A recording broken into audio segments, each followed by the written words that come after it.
Halo teman-teman, kita masuk ke materi ke-6. Saya mohon maaf tidak dapat hadir di kelas secara onsite, jadi ini adalah materi secara online yang tersedia. Minggu ke materi ke-6 ini adalah berbicara berkaitan dengan beberapa istilah atau protokol yang dapat digunakan untuk mengamankan jalur komunikasi antara database server dengan database klien. Database klien tentu saja dapat berupa aplikasi yang Anda kembangkan yang membutuhkan koneksi ke database, ataupun juga berkaitan dengan sejenis alat bantu begitu ya, untuk dapat Anda gunakan dalam mengelola data-data yang ada di database. Misalnya seperti misalnya data grid misalnya, atau sejenis itu ya, bisa Anda gunakan. Baik, ini adalah materinya berkaitan dengan protokol keamanan, koneksi jaringan, keamanan pada koneksi jaringan, dan juga kita akan bahas secara sekilas berkaitan dengan firewall dan sistem deteksi intrusi. Tujuan pembelajaran adalah berkaitan dengan ada 4 hal, karena 4 hal ini adalah nanti yang akan kita diskusikan walaupun tidak lama, tapi setidaknya Anda bisa memulai dari beberapa istilah yang menjadi bagian dalam materi ke-6 ini. Jadi Anda diharapkan dapat memahami konsep dasar keamanan koneksi jaringan antara database secara umum, dan juga koneksi antara database dengan database client server dengan database client. Lalu Anda diminta juga diharapkan dapat menjelaskan fungsi dan penerapan SSL atau TLS dan VPN. Ini nanti akan berkaitan, ada 3 bentuk soal diskusi yang Anda kerjakan tiap kelompok, dan nanti akan dikumpulkan melalui di kelas. Lalu yang tujuan ketiga adalah Anda dapat mengenal fungsi firewall, dan tentu saja dengan fungsi firewall Anda diharapkan dapat digunakan untuk mendeteksi intrusi dalam keamanan jaringan yang Anda bangun. Lalu yang terakhir, Anda dapat mengamankan komunikasi basis data. Nah, konsep yang tujuan pembelajaran terakhir ini, setidaknya Anda bisa mengetahui beberapa protokol yang dapat Anda terapkan nantinya untuk mengamankan komunikasi dari database server dengan klien. Kita mulai. Sebagai dasar adalah keamanan koneksi jaringan ini sifatnya adalah sebuah proses yang Anda harus lakukan dalam rangka untuk dapat melindungi data yang Anda kelola di suatu database server, dan data, karena ini database server yang diakses dari beberapa klien misalnya, maka bagaimana caranya Anda bisa mengamankan data yang ada di database untuk dapat dikirimkan ke klien dengan aman dan tanpa adanya pengubahan oleh pihak-pihak yang tidak bertanggung jawab ketika data itu dikirimkan melalui satu jaringan.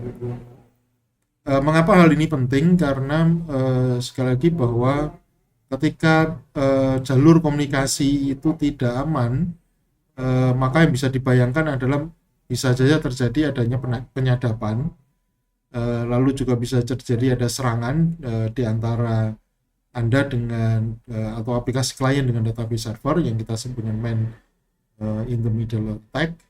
Lalu kemudian peretasan juga, itu juga menjadi salah satu bagian yang bisa saja terjadi ketika komunikasi atau jalur komunikasi itu menjadi tidak aman. Nah, berkaitan dengan jalur komunikasi yang tidak aman bisa menyebabkan paling tidak 3 hal ini, maka selanjutnya pembahasan adalah bagaimana kita mengamankan jalur komunikasi kita. Maksudnya antara database server dengan klien tentu saja ya. Oke. Yang berikutnya adalah kita akan mulai dengan eavesdropping attack. Ini adalah bentuk dasar dari, sebetulnya ini bukan menyerang begitu ya, tapi mencuri sebetulnya ya. Kalau eavesdropping ini kan ada, jadi di jalur komunikasi antara database server dengan database client itu dalam kondisi yang tidak aman, sehingga jalur komunikasi itu yang tidak aman itu kemudian ada orang yang bisa menyadap tentu saja, dan tentu saja menyadap yang dilakukan oleh orang ini atau yang disebut dengan yang di tengah ini, hacker ini ya, itu dapat mengambil semua data yang Anda pertukarkan antara Anda di aplikasi Anda dengan database server tentu saja. Anda mungkin tidak sadar untuk adanya penyadapan itu ya, karena bahwa fungsi sistem Anda itu tetap bisa berjalan dengan baik tanpa terasa ada kekurangan. Tapi di luar itu ternyata di dalam jaringan sendiri, di infrastruktur jaringan ada orang yang bisa menyadap dari semua komunikasi ini.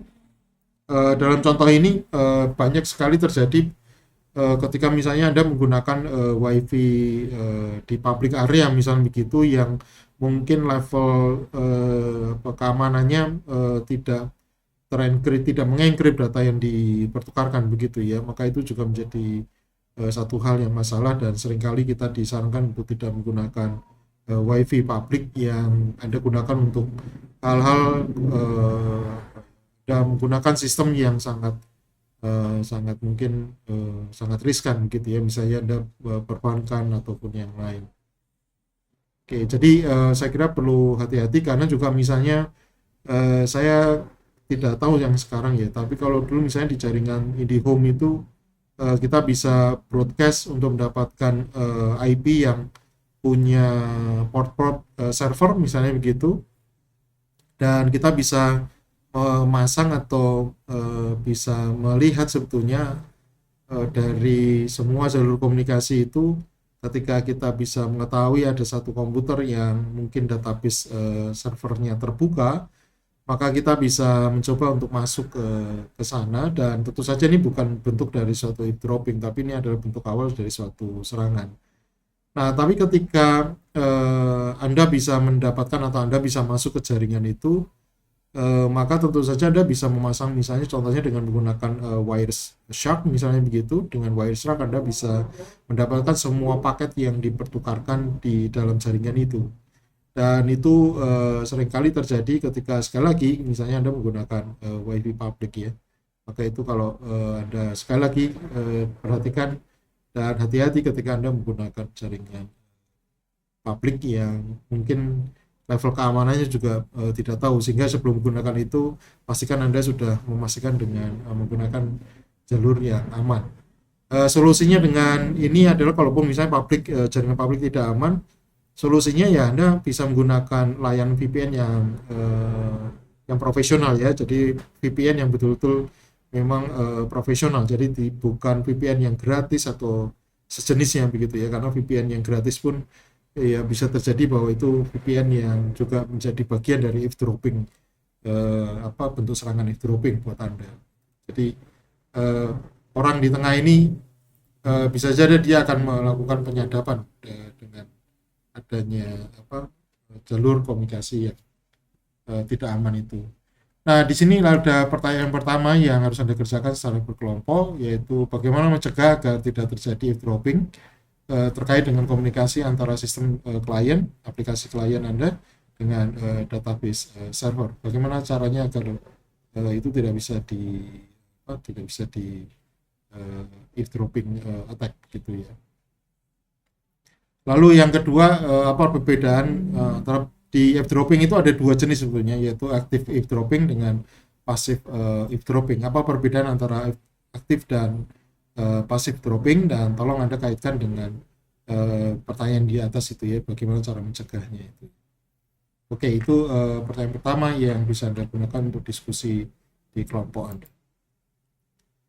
Yang kedua adalah bentuk serangan man in the middle attack, serangan orang yang tidak bertanggung jawab. Ini bisa orang, bisa juga mesin yang berada di tengah-tengah, di mana dia kalau dari gambar ini gambar ini saya ambil dari G4Kicks yang secara mudah untuk bisa dipahami ya.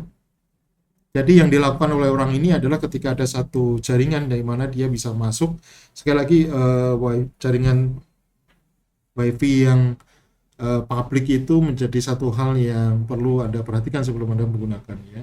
Nah, ini adalah satu contoh bentuk yang lain serangan middle attack, di mana orang ini yang akan menyerang itu pertama-tama adalah dia akan mengirimkan atau menggunakan protokol ARP.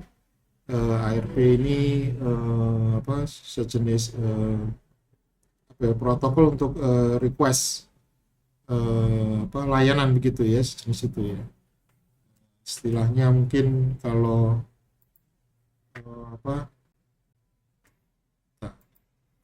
ARP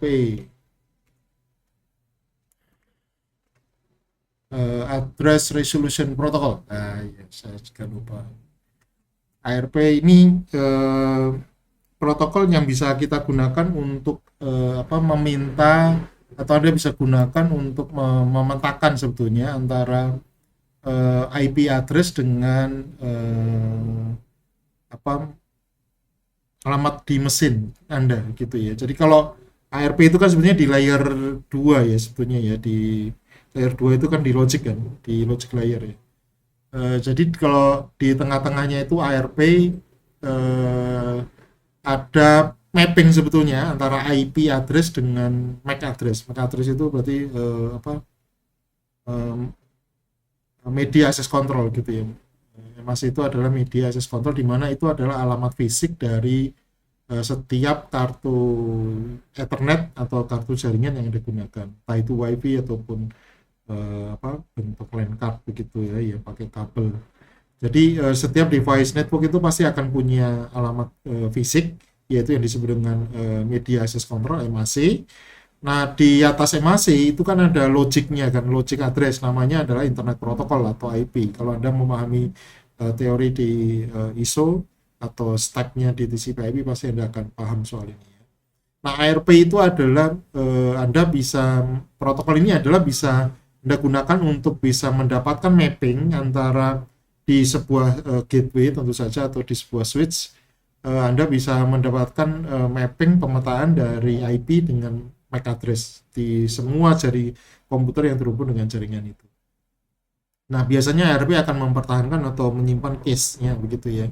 Karena tidak mungkin setiap kali kalau koneksi meminta ARP itu selalu dijalankan dan mapping itu akan selalu dilakukan, itu pasti akan memperlambat kerja dari jaringan itu sendiri, sehingga biasanya di dalam satu sistem gateway atau switch, yaitu router, biasanya akan menyimpan mapping itu.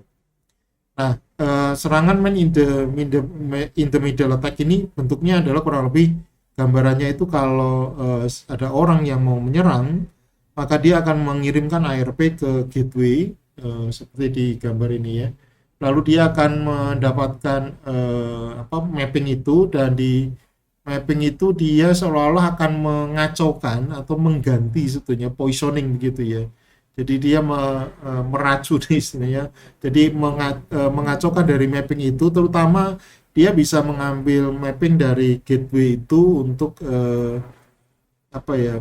bisa mendapatkan bahwa IP tertentu, misalnya adalah IP misalnya server katakanlah begitu, itu bisa dimappingkan ke komputernya dia gitu ya, ke komputer notebooknya dia misalnya begitu, yang sebetulnya bukan server gitu ya. Jadi ARP itu dengan adanya ARP protokol ini, si attacker ini bisa mendapatkan case-nya itu, dan dia bisa menuliskan. Nah, sekali lagi bahwa di dalam konteks ini keamanan soal mapping ini atau case-nya di dalam device ataupun di gateway ini juga perlu atau diperhatikan gitu ya, sehingga dalam konteks keamanan jaringan Anda pasti mestinya akan belajar soal bagaimana cara mengamankan ini agar itu tidak bisa digantikan oleh orang yang tidak bertanggung jawab gitu.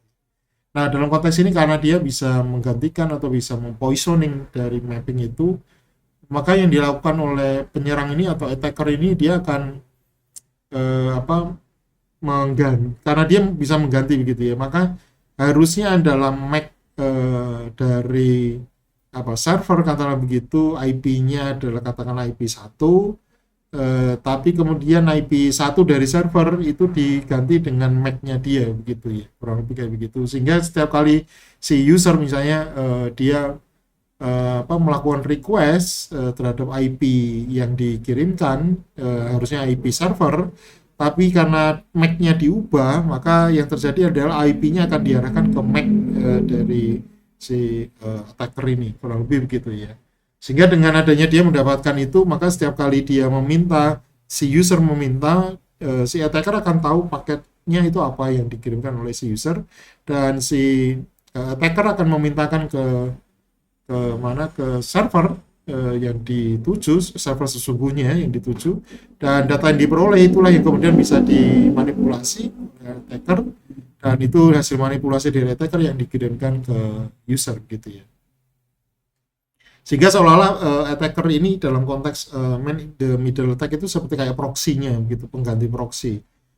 Sehingga setiap kali Anda mengirim apapun, attacker dengan keberhasilan itu dia akan bisa mengetahui apa yang Anda minta, dan itu yang kemudian akan dipintakan ke server, server mengambilkan data, dan data itulah yang dimodifikasi oleh attackernya, atau mungkin disimpan oleh attacker, dan itulah yang kemudian akan dikirimkan hasil perubahan itu yang kepada Anda. Sehingga dengan mudah kasus yang banyak terjadi adalah serangan ini biasanya akan menyerang, kalau sekarang itu apa ya? Sekarang itu bentuknya kayak session attack begitu ya. Jadi kayak session attack begitu ya. Dan di 2 hari yang lalu ya sekitar itu atau kemarin ya bahkan ya, sebetulnya saya mengalami soal ini ya, serangan yang bentuknya mungkin tidak mirip dengan middle attack, tapi dia berhasil mendapatkan session dari browser saya dengan server, dan kemudian seolah-olah bahwa ini kebetulan saya menggunakan cPanel, ini dugaan saya aja ya, dan ketika dia bisa melakukan itu, maka dia akan bisa menuliskan ke dalam server hostingnya gitu ya. Dan itu yang terjadi, dan saya sangat kerepotan sekali soal itu, karena sehingga saya harus mengganti password dan segala macam. Tapi karena sessionnya ini ternyata berlakunya juga cukup lama, sehingga memang agak sulit untuk dilakukan walaupun saya logout, tapi dia sepertinya sudah mendapatkan informasi username-nya gitu dan passwordnya, sehingga dia bisa, atau sebelumnya dia sudah berhasil menanamkan backdoor begitu ya, sehingga saya tidak tahu di mana backdoornya. Saya cari di seluruh file, dan ternyata saya tidak nemuin. Jadi lalu akhirnya saya meninggalkan hosting, dan saya pindah ke VPS gitu, yang saya betul-betul bisa mengontrol server secara utuh begitu ya, seluruh. Dan saya betul-betul bisa menerapkan protokol SSL, SSH, dan begitu seterusnya yang bisa digunakan untuk lebih mengamankan. Karena tidak menggunakan protokol karena di SSH sendiri kan komunikasi antara saya dengan server VPS-nya kan betul sudah terlindungi dengan SSL begitu ya, dan itu saya kira jauh lebih aman karena komunikasinya sudah terenkripsi. Ya, ini adalah contoh serangan man in the middle, dan ini pertanyaan kedua yang perlu Anda diskusikan, bagaimana cara mencegah man in the middle attack antara klien dengan database server. Ya, silakan Anda cari, dan saya kira Anda bisa menemukan jawabannya dari proses pencarian itu sebagai bentuk pembelajaran. Oke, nah berikutnya adalah dengan setelah pembahasan beberapa contoh serangan itu tadi, serangan tadi juga ini ya, tidak hanya jadi ada peretasan komunikasi atau session hijacking begitu ya, dan ini yang saya sudah mengalami sekitar 2 hari yang lalu gitu, session hijacking ini, dan ini sangat melelahkan untuk bisa menangani ini gitu. Sehingga cara yang lain ya memang betul harus diamankan jalur komunikasinya, dan saya meninggalkan semua protokol basisnya TTP dalam hal ini dalam kasus saya ya. Tapi saya kira peretasan komunikasi, session hijacking bisa sekarang banyak sekali terjadi untuk itu, sehingga Anda perlu hati-hati ketika Anda membuat aplikasi web, khususnya ketika Anda menggunakan di shared web hosting gitu ya. Ya, itu pengalaman saya aja. Oke, nah itu ada beberapa contoh kasus yang terjadi, dan lalu bagaimana cara mengamankan kalau misalnya Anda sudah mengetahui beberapa bentuk serangan itu tadi. Cara pengamanan yang paling sederhana adalah menurut saya itu adalah menggunakan SSL atau TLS. SSL seringkali secure socket layer ini seringkali kita sekarang sudah bisa didapatkan dengan mudah karena kita bisa mendapatkan misalnya dengan menggunakan Let's Encrypt misalnya gitu, Anda bisa membuat web server Anda atau setiap domain atau alamat dari aplikasi Anda di web server bisa Anda bisa amankan dengan jalur komunikasinya dengan SSL gitu ya. Dan sertifikat untuk bisa Anda gunakan untuk bisa membangun SSL ini sendiri sekarang sudah tersedia secara gratis dan Anda bisa menggunakannya tanpa harus membayar. Tapi kalau Anda ingin betul-betul ini digunakan untuk proses bisnis atau perusahaan yang enterprise atau yang profit, ya saya menyarankan agar Anda mau betul-betul membeli sertifikat secara profesional karena itu akan jauh lebih aman di dalam konteks untuk melindungi dari sertifikatnya itu sendiri. Oke. Ini yang kita sebut dengan SSL. Nah, SSL ini sebuah protokol yang lama tapi masih tetap banyak yang menggunakan, dan saya kira ini yang kemudian ketika berbicara soal perlindungan dari protokol keamanan jalur komunikasi, maka kemudian ada protokol yang kedua yang namanya transport layer security. Baik SSL ataupun TLS sebetulnya ini merpati di layer ini ya, session ya. Jadi kan ada IP, TCP, lalu ada session application gitu ya. Ya kurang lebih begitu ya. Jadi kalau misalnya di sini kita akan bicara soal di layer sessionnya, di mana Anda bisa akan mengamankan jalur komunikasi di atas dari IP dan TCP dengan menggunakan jalur komunikasi sehingga paket TCP ataupun paket IP atau UDP itu betul-betul sudah terbungkus dengan layer yang lebih aman, yaitu dengan enkripsi. Oke. Dengan penerapan ini di materi yang kelima saya sudah sedikit membahas soal penerapan TLS di MariaDB dengan client server ya, dan itu bisa Anda terapkan dengan sangat mudah sekali di MariaDB. Ini adalah bentuk bagaimana cara kerja TLS secara sederhana ya. Jadi kalau misalnya kita lihat di sini sebelah kiri itu adalah ada klien, lalu yang kanan adalah server, database servernya.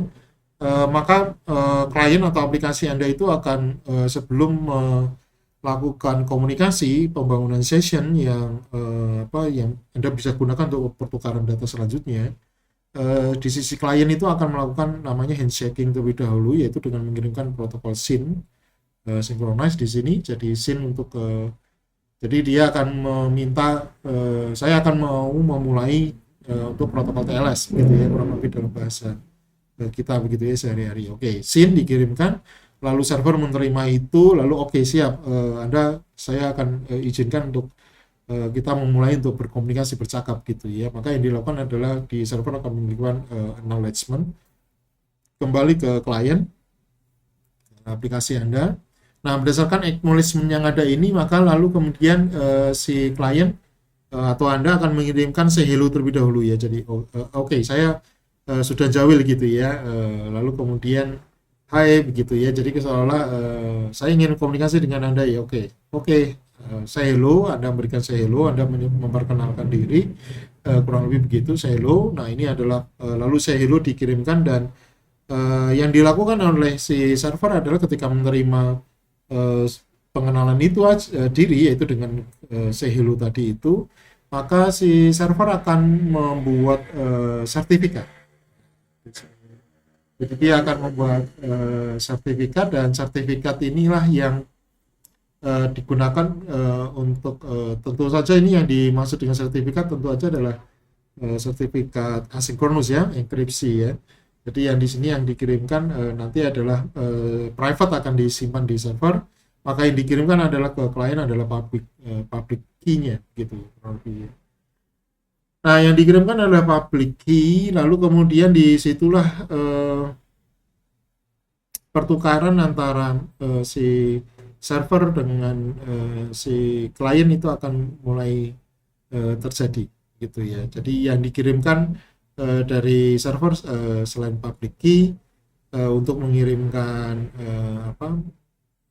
kuncinya, kunci yang sifatnya adalah sinkronus ya. Dan begitu terima maka bisa dilakukan adalah antara klien dengan server lalu menggunakan kunci yang sinkronus. Jadi kunci sekali lagi minggu yang lalu sudah kita bahas sedikit. Jadi kunci akan dikirimkan dengan di-encrypt menggunakan asinkronus. Lalu kemudian setelah kunci sinkronusnya diterima oleh klien bisa di-decrypt, maka kemudian yang terjadi adalah antara klien dengan server akan menggunakan kunci sinkronus itu tadi.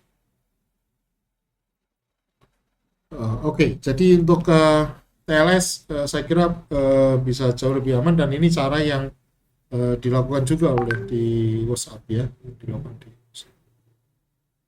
Oke. Yang lain adalah Anda bisa menggunakan VPN yang tadi saya jelaskan. VPN Anda bisa menggunakan protokol VPN ini untuk bisa membantu mengamankan jalur komunikasi, tapi sekaligus Anda bisa menggunakan VPN untuk mengakses website yang lain atau layanan yang lain di luar dari network yang Anda miliki begitu ya. Jadi misalnya Anda terhubung dengan tadi WiFi public, lalu di WiFi public Anda akan berkomunikasi dengan sebuah network di dalam perusahaan Anda misalnya begitu ya. Nah, biasanya yang akan jauh lebih aman adalah Anda akan di perusahaan Anda misalnya tempat Anda bekerja misalnya begitu, dia punya server VPN sendiri. Dan Anda harus mengikuti protokol VPN yang digunakan di perusahaan Anda. Walaupun Anda menggunakan jaringan publik, tapi karena Anda sudah menginisialisasi koneksi dengan VPN server yang ada di perusahaan Anda, maka yang dilakukan selanjutnya adalah antara Anda dengan perusahaan Anda itu sudah ada protokol keamanan sendiri. Setiap data dengan perusahaan Anda itu akan di-encrypt dan Anda akan bisa masuk ke jaringan mereka dengan menggunakan VPN tadi. Jadi seolah-olah bahwa VPN di komputer Anda akan mendapatkan IP dari network dari perusahaan Anda secara private begitu ya. Jadi seolah-olah Anda itu masuk ke kantor dan Anda mencolokkan kabel LAN ke notebook Anda begitu. Nah, karena ini ada jarak jauh begitu mengakses ke perusahaan menggunakan VPN, dan karena Anda menggunakan jaringan WiFi public, tentu saja walaupun misalnya ada orang yang bisa menyerang dari tengah, man in the middle attack misalnya begitu, bisa eavesdropping misalnya begitu, maka yang terjadi walaupun dia bisa membaca data itu sendiri, tapi dia tidak bisa mengetahui apa isinya begitu kan. Jadi dan dia dengan VPN tentu saja tidak akan bisa mengubah begitu atau menggantikan VPN servernya gitu ya, karena tentu saja antara Anda dengan VPN kan Anda harus sinkronisasi dengan login to autentikasi dulu kan dengan VPN server kan, sehingga kalau Anda sudah terautentikasi ke VPN server, maka begitu ada orang di tengah yang ingin menyerang Anda, maka itu akan dianggap ilegal karena bahwa antara Anda dengan VPN server kan sudah bertukar ini ya, ada kuncinya gitu ya, dan kunci itu kan tidak bisa diganti karena yang bertanggung jawab untuk menerjemahkan atau memahami kunci kan VPN servernya dan juga Anda yang menggunakan. Jadi walaupun ada orang yang di tengah yang menyerang, itu tidak bisa, walaupun ada orang yang misalnya menyusup, menyadap misalnya gitu, dan dia bisa menggantikan datanya misalnya begitu pun, itu juga tetap tidak akan berfungsi. Nah, kecuali perlu hati-hati bahwa VPN juga bisa mendatangkan bahaya kalau misalnya Anda menggunakan VPN yang tidak bertanggung jawab gitu, atau yang tidak jelas itu ini. Dan itu bisa jadi seringkali ketika Anda menggunakan VPN yang tidak bertanggung jawab, maka yang terjadi bisa jadi bahwa semua data yang Anda gunakan, yang Anda kirimkan ketika Anda selama Anda menggunakan VPN, ya bisa terjadi bahwa data Anda akan direkam oleh VPN servernya yang punya VPN providernya gitu ya. Dan itu sangat berbahaya. Jadi sekali lagi dalam pemilihan VPN Anda juga perlu hati-hati untuk memilih VPN mana yang sekiranya cocok untuk bisa dapat. Solusi yang lain adalah Anda bisa menggunakan firewall. Firewall ini seperti kayak perangkat yang berada di depan dari seluruh layanan yang Anda sediakan, termasuk database server, dan firewall inilah yang akan memilih atau menyaring yang mengontrol dari IP mana yang boleh, misalnya, lalu apalagi port mana yang dibuka, portnya dibuka ini hanya bisa menerima IP tertentu dan begitu seterusnya ya. Nah, jadi firewall ini bisa sangat berguna, dan firewall sendiri apa ya, bisa dalam bentuk perangkat keras ataupun dalam bentuk perangkat lunak. Dan seringkali sekarang di sistem operasi Anda, misalnya Anda menggunakan Windows 10 atau 11, firewallnya juga sudah dilakukan ya, sudah otomatis diterapkan di sisi kernelnya gitu, sehingga Anda bisa mengatur bentuk mana, level keamanan mana yang Anda nyaman dengan firewall Anda begitu ya, sehingga kalau ada orang yang meminta atau mengakses data Anda di luar dari daftar list layanan yang diperbolehkan oleh firewall, maka tentu saja itu kan ditolak. Nah, dalam konteks ini firewall karena dia bisa digunakan untuk mengontrol semua layanan mana yang di belakang dari firewall itu yang boleh diakses, siapa yang mengakses, dan termasuk bahkan mungkin basisnya adalah IP, alamat IP-nya. Maka dengan mudah kita juga bisa membayangkan bahwa firewall tidak hanya akan bisa Anda gunakan untuk mengontrol port layanan mana, port yang saya maksud adalah port TCP atau UDP ya, port layanan mana yang boleh diakses oleh publik ataupun tidak, tapi juga Anda bisa menggunakan jenis firewall yang lain, yaitu firewall aplikasi, firewall yang khusus untuk digunakan untuk aplikasi. Jadi ada firewall yang di levelnya TCP atau UDP, tapi ada firewall yang sekarang banyak sekali dikembangkan untuk di layer aplikasi begitu. Sehingga dalam konteks ini karena ada firewall di aplikasi, maka pertanyaan terakhir untuk yang didiskusikan adalah tolong Anda cari 3 aplikasi proxy database yang mana dengan proxy database ini bisa digunakan untuk sebagai fungsi firewall gitu ya. Jadi sebagai fungsi firewall.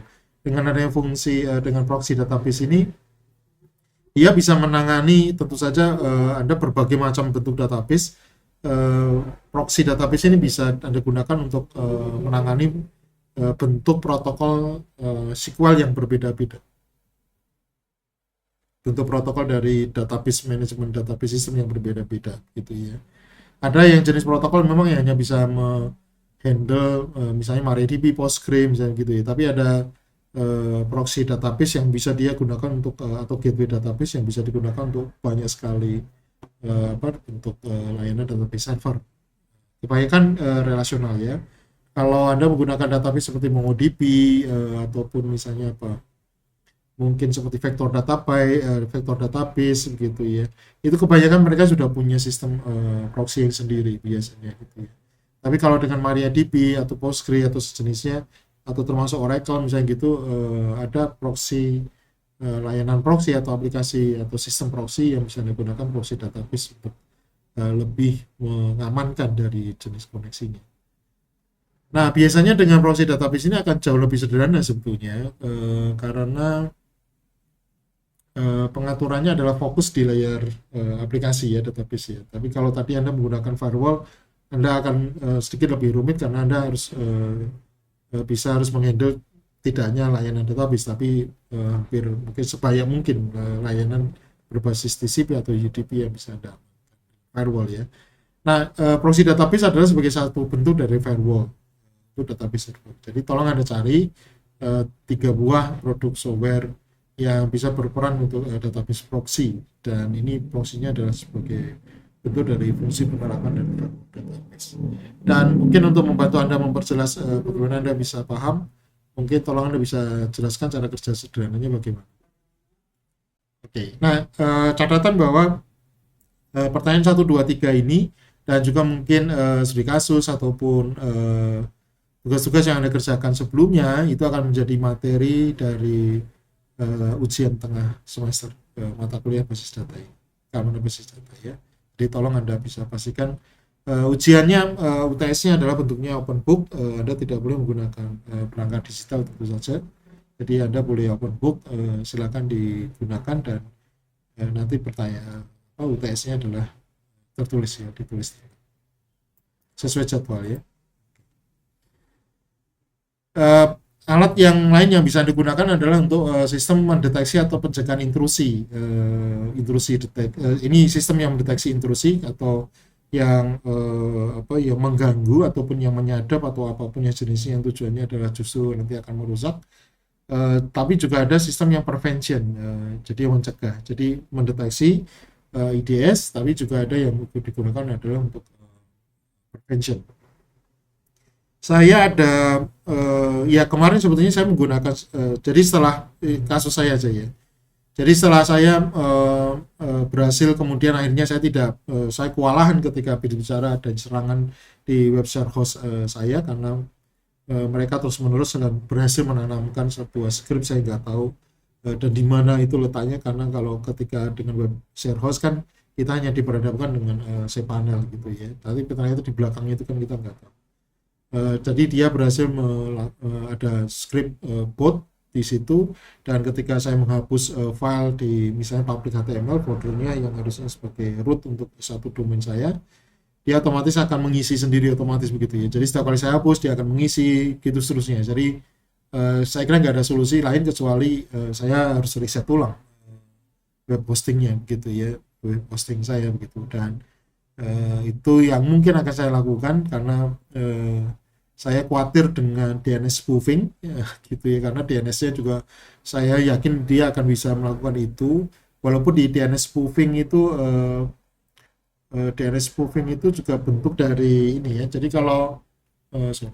kalau yang man in the middle attack ini itu tidak hanya soal IP spoofing. Jadi kalau ini kan contoh dengan protokol ARP kan IP spoofing kan, tapi ada juga yang bentuknya itu adalah DNS spoofing begitu. Jadi DNS-nya yang di cache-nya yang diambil lalu kemudian dimodifikasi oleh dia untuk mengubah alamat IP. Jadi harusnya UKDWSID alamatnya misalnya 1, tapi oleh dia dengan DNS spoofing yang tidak aman maka dia bisa mengganti. Nah, solusinya dengan DNS spoofing biasanya kita nanti harus menerapkan DNS secure, DNS sec biasanya gitu protokolnya. Dan itu yang biasanya sekarang sudah banyak tersedia gitu ya. Dan itu yang akan saya terapkan, tapi ini saya menunggu waktu dulu karena ini masih harus ini sudah berhasil saya pindahkan ke KVM dan saya harus menunggu untuk layanan yang lain harus diperbaiki dulu. Jadi cukup panjang ya, jadi begitu karena serangan sekali lelahnya itu nggak cuma sehari 2 hari begitu ya, ya pengalaman saja. Oke, jadi ketika saya mengupload ke VPS di KVM yang baru, saya mencoba untuk menggunakan satu tool, saya lupa namanya tool ya, tapi tool ini bisa digunakan untuk mendeteksi, tapi sekaligus prevention. Jadi ini bentuknya adalah server seperti sebuah seperti virtual machine begitu. Jadi dia dijalankan yang bisa Anda gunakan untuk prevention. Jadi setiap kali bentuknya ada, jadi dia bentuknya sebagai kayak service begitu ya, jalan terus ya di server kita begitu, dan dia ketika jalan dia akan selalu bisa digunakan untuk memantau gitu ya apakah permintaan ini dari ke web server itu ada termasuk bentuk serangan atau tidak begitu seterusnya ya, prevention. Detection itu yang kemarin saya gunakan itu adalah untuk jadi semua script aplikasi di web itu saya harus scan kira-kira mana yang mengandung malware dan begitu seterusnya ya. Jadi untungnya script yang saya gunakan untuk aplikasi web ini tidak ada yang tidak semuanya terkena malware, hanya di bagian di satu file index.php yang kena begitu, dan itu saya bisa replace dengan yang original gitu aja, dan itu saya masukkan ke VPS ya. Semoga semoga dengan cara ini bisa meredam gitu ya serangan-serangan ini ya. Kalau nanti kena serangan lagi saya ceritakan lagi. Oke, nah saya kira itu yang menjadi bagian dari materi ini dari saya, sehingga ini saya sediakan online. Silakan Anda materi slide-nya ada di kelas, tapi untuk materi online saya akan sediakan sesuai jam kuliah ya. Jadi saya sediakan nanti adalah dari jam 7:30 sampai jam 10:30 atau sampai jam 11 tersedia di YouTube kurang lebih begitu. Semoga saya lupa sehingga bisa lebih panjang. Oke, saya kira itu teman-teman, terima kasih banyak.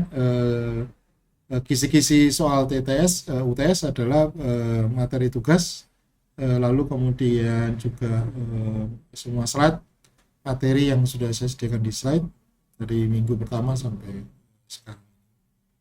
Terima kasih, selamat belajar, tetaplah belajar untuk konsisten karena itu penting, dan tetaplah belajar untuk Anda tetap seliro, tetap sopan santun karena itu menjadi modal Anda untuk selanjutnya. Terima kasih, Tuhan.